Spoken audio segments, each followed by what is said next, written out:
Olá, tudo bem com você? Espero que você esteja bem.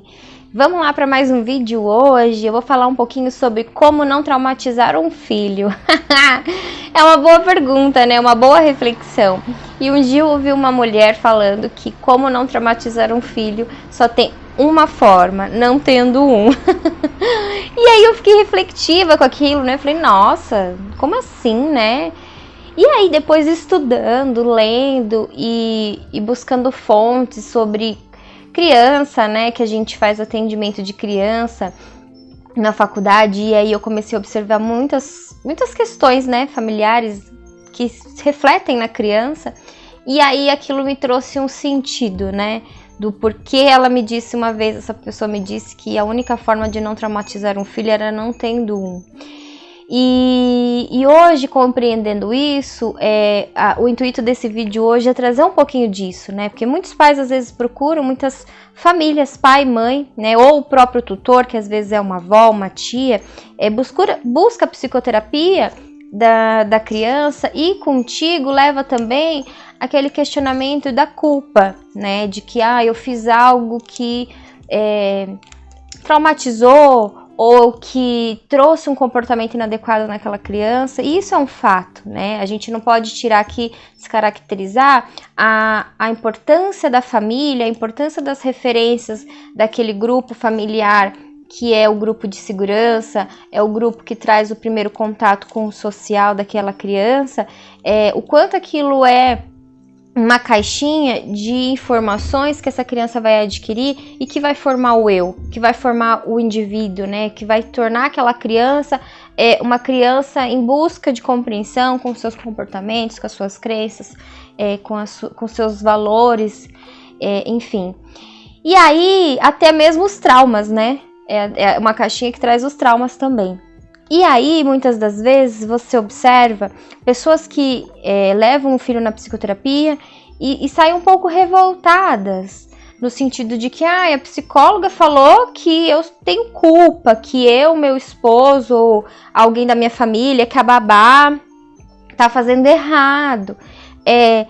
Tá de todo errado? Não, né? Tá de todo errado o profissional falar, pontuar comportamentos ou hábitos familiares que geram naquela criança um comportamento inadequado na escola, ou até mesmo no ambiente familiar, que causa sofrimento para aquela família? Não, porque se você busca o apoio de um profissional, esse profissional ele vai olhar como um todo, aquela criança como um ser individual, essa família como uma construção de um grupo, e como esse grupo ele interfere naquele indivíduo que está ali tendo um sofrimento ou não.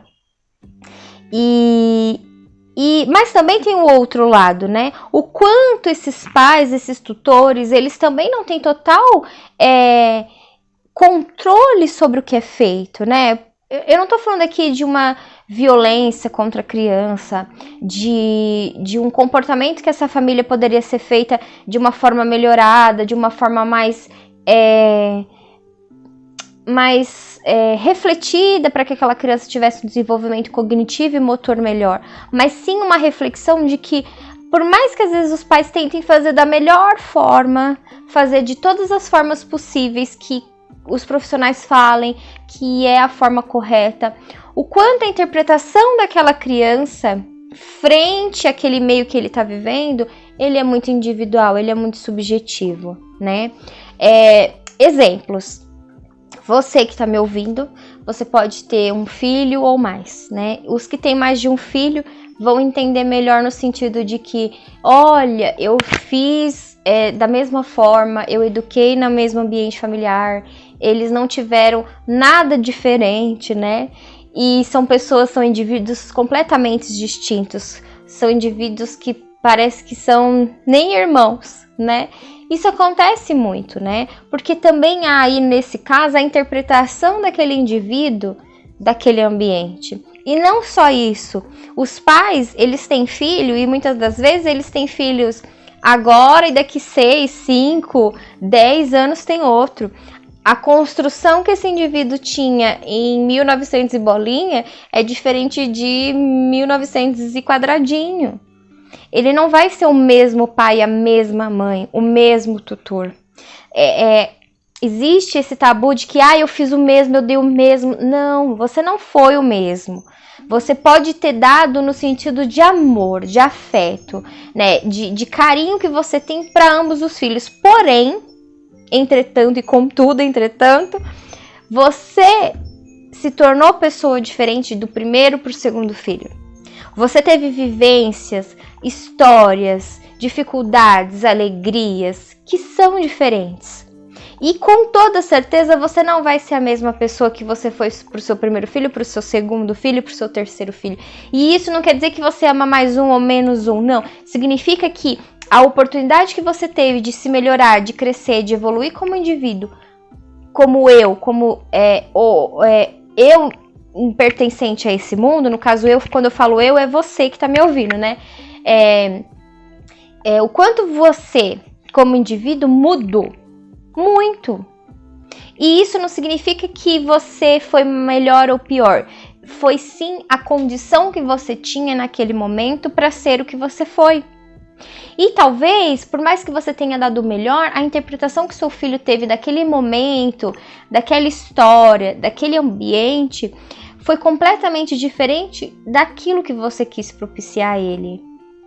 E aí, quando a gente fala em traumas, né, quando, nossa, meu filho cresceu e hoje ele fala que ele é assim porque eu fiz assado, ou que ele tem um trauma, ele tem um bloqueio, ele tem uma resistência porque eu fui assim e, nossa, eu tô me sentindo angustiada, porque como eu pude fazer isso com o meu filho? Calma, né? Primeiro, você não tem que se culpar, se sentir infeliz, angustiada, né, por conta disso, né? Se você tá se sentindo dessa forma por conta de algo que tá acontecendo na sua família, por uma pontuação que seu filho ou sua filha esteja fazendo, vá procurar apoio psicológico para que você se fortaleça como indivíduo que foi mãe, que foi pai, que foi tia, que foi avó presente naquela criança, na vida daquela criança que hoje é adulto e que fala que tem um trauma. Você precisa procurar ajuda para se fortalecer e entender que você não tem mais controle sobre aquilo que aconteceu. Que aquilo que aconteceu foi em um momento, numa história, numa condição física, psíquica, social, financeira e que hoje talvez você seja uma outra pessoa. E aquele indivíduo, aquela criança que hoje se tornou adulta e que tem essas dificuldades de lidar com essas frustrações, com esses traumas, com todas essas angústias que ele fala que talvez seja culpa sua, ele precisa procurar ajuda. Esse indivíduo precisa tratar aquilo que dói nele e que não cabe mais a você, né? Não está nas suas mãos o sofrimento ou não daquele indivíduo que passou por uma situação e que teve uma interpretação a partir do olhar dele daquilo que você fez, né? Muitas das vezes eu ouço pais dizer assim, nossa, é difícil, a gente faz o melhor, a gente dá o melhor, a gente leva no melhor profissional e parece que por mais que eu faça, não é o suficiente, né? E é aí que mora o perigo, porque aí esse pai e essa mãe vai ficar o tempo todo procurando a aprovação de um filho e que talvez não seja essa a situação primordial daquela criança. A situação primordial daquela criança ou daquele adolescente não é você suprir o que ele quer que você supra, mas sim o que é necessário ser suprido naquele desenvolvimento daquela criança, né? Talvez naquele momento aquela criança, aquele adolescente, ele não vai entender o seu comportamento como pai, como mãe, que você está o direcionando para o caminho de saúde, de qualidade, de bem-estar, né? Talvez naquele momento ele não entenda e que você vai ter que continuar mantendo o seu papel como pai, como mãe, como tio, como avô, como avó, como a pessoa que cuida daquele indivíduo. E que você não vai ter controle, você não vai ter culpa de tudo, né? Então, o recado de hoje que eu gostaria de passar para vocês é: se você que está me ouvindo está sofrendo porque você é um indivíduo adulto ou adolescente e você acha que você foi traumatizado ou que você sofreu algo na sua infância, na sua adolescência que te causa uma angústia, procure refletir que esse problema agora, ele é um problema seu. Ele não é um problema do outro.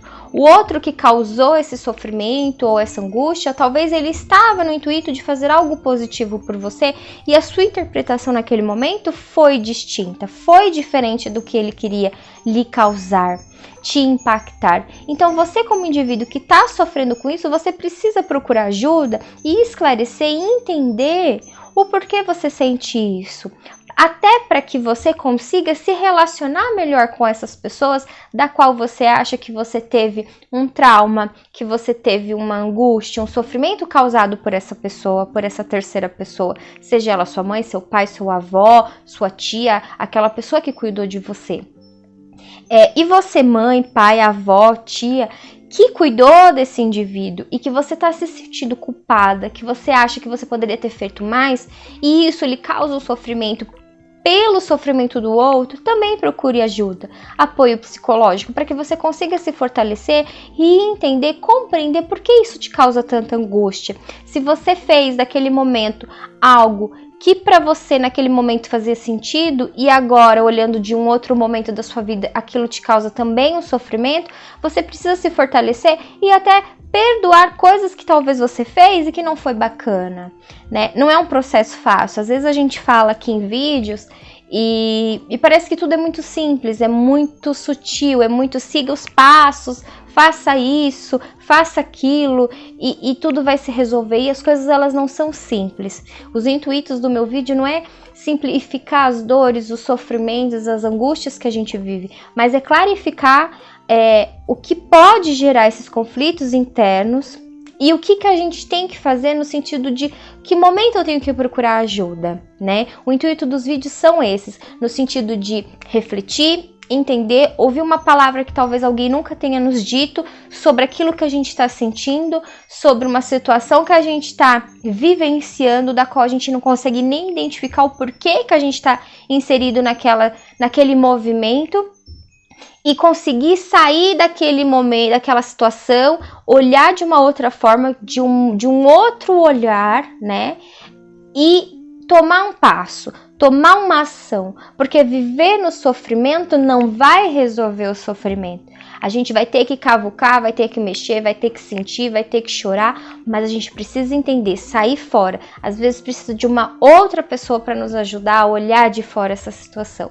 Então, se você está vivenciando isso e quiser conversar, pode me mandar mensagem. Eu estou aberta a receber sua mensagem e vai ser muito gostoso conversar com você.